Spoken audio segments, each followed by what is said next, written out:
안녕하세요. 날마다 죽기로 9월 6일 큐티 가이드입니다. 오늘 함께 보실 말씀은 로마서 6장 1절에서 14절의 말씀입니다. 인류가 어떻게 아담 안에 있게 되었는지 우리는 너무나 잘 알고 있습니다. 아담의 후손들은 이러한 운명을 피할 수가 없었습니다.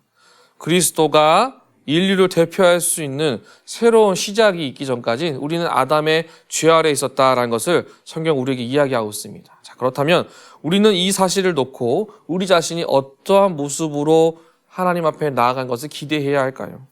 새 언약의 공동체가 어떻게 형성되기를 사모하고 또 우리가 이와 같은 방법을 찾고 구하기를 날마다 힘쓰며 어떻게 말씀을 보아야 할까요? 함께 바울이 6장에서의 이 질문들을 통하여 우리에게 답하는 것을 보고 함께 은혜를 나누기 원합니다. 1번입니다. 바울이 경고하고 있는 것은 무엇입니까?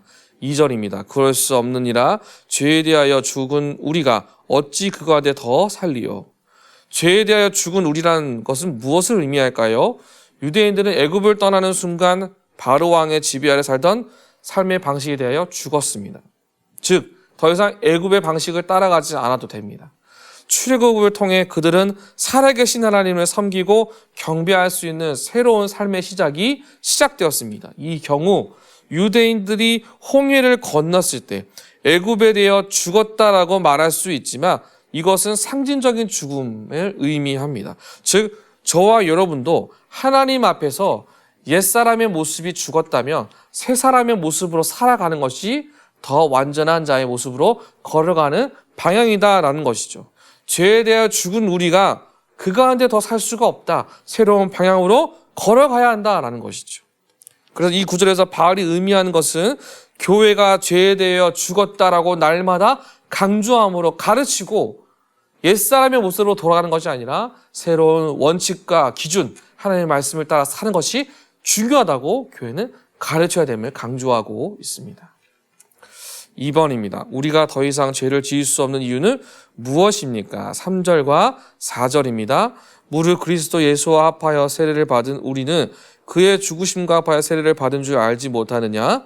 그러므로 우리가 그의 죽으심과 합하여 세례를 받음으로 그와 함께 장사되었나니 이는 아버지의 영광으로 말미암아 그리스도를 죽은 자 가운데서 살리심과 같이 우리로 또한 새 생명 가운데서 행하게 하려 함이라. 바울은 신자들과 사탄과의 관계가 어떻게 종결되었는 그 근거를 확실하게 부각을 시키며 보여줍니다. 바울은 의심이 가득한 어조로 이것을 알지 못하는 것이 가능하냐라고 묻죠. 그리스도의 죽음은 초대교회가 선포하는 복음의 핵심이다라는 거예요. 이 핵심적인 메시지를 듣지 못했다는 것은 바울로서 도저히 납득할 수 없고 믿을 수 없었다라고 반문하듯이 이야기를 하고 있습니다. 즉 그리스도의 죽음으로 그 백성들이 자유하게 되었다는 이 사실, 이 복음의 이 핵심을 우리는 기억을 하고 이것을 벗어난 삶을 살지 않도록 날마다 열심을 다해야 된다는 것이죠. 이것이 복음 자체다라는 거예요. 주님과 합하여 살아가는 것.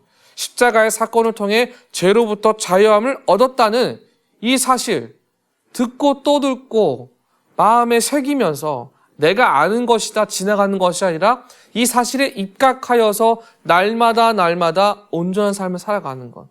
감사가 넘치는 것. 이것을 왜 하지 못하는가, 알지 못하는가라고 바울은 오히려 질문을 하고 있습니다.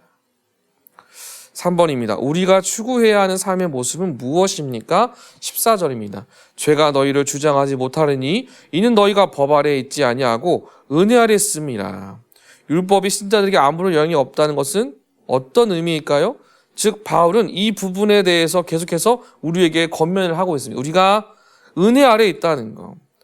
하나님의 약속의 성취가 이루어져서 그 은혜 아래에서 살아가고 있다는 것. 즉 하나님이 아브라함과 다윗과 세우신 언약의 성취가 여전히 지금도 흘러가고 있고 우리의 삶의 배경이 되고 있다는 것.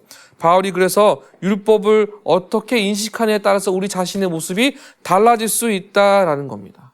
법 아래 있지 아니하고 은혜 아래 있다는 것. 무엇이 죄된 것인지를 파악하여서 주님께로 날마다 돌이키기를 열심히 하는 기준이 있다는 것. 그것이 은혜다라는 것이죠. 4번입니다. 우리가 더 이상 죄에 거할 수 없는 이유를 세례를 예로 들어 설명한 이유를 묵상해 봅시다.